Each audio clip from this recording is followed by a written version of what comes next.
विसर्जनाच्या माध्यमातून पनवेल शहर पोलिसांनी साधला जनतेशी संवाद। जास्तीत जास्त नागरिकांनी पोलीस व्हॉट्सअप ग्रुपमध्ये सामील होण्याचे केले आवाहन।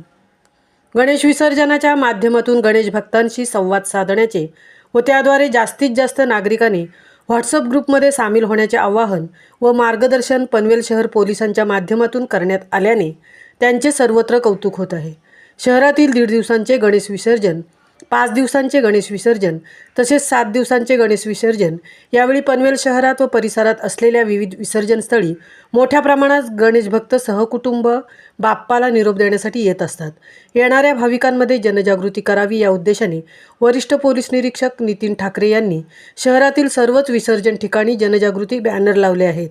त्याचप्रमाणे सर्व सार्वजनिक मंडळाच्या परिसरात अशा प्रकारे पोलीस व्हॉट्सअप ग्रुपमध्ये सामील होण्याचे आवाहन करणारे बॅनर लावण्यात आले आहेत। एवढे करून न थांबता त्यांच्या मार्गदर्शनाखाली पोलीस निरीक्षक प्रवीण भगत यांनी प्रत्यक्ष विसर्जन स्थळी जाऊन तेथील गणेश भक्तांना नव्याने नवी मुंबई पोलीस आयुक्तालयामार्फत सुरू करण्यात आलेल्या पोलीस व्हॉट्सअप ग्रुप ॲपची माहिती देण्यात आली। तसेच ते ॲप कसे डाउनलोड करावे ते दाखवून ते उपस्थितांकडून करूनही घेतले। या ॲपच्या माध्यमातून ऑनलाईन फ्रॉड तसेच इतर फसवणुकीचे गुन्हे याबाबत सतर्क राहण्यासंदर्भात माहिती देण्यात आली। ही माहिती जास्तीत जास्त नागरिकांपर्यंत पोहोचावी या उद्देशाने पोलीस काम करत असून त्या दृष्टिकोनातून पनवेल शहर पोलिसांनी सुद्धा जास्तीत जास्त जनजागृती करून नागरिकांना सदर ॲप डाउनलोड करण्यात भाग पाडले आहे। या उपक्रमाचे सर्वत्रच कौतुक होत आहे। महामुंबईसह संजय कदम, पनवेल।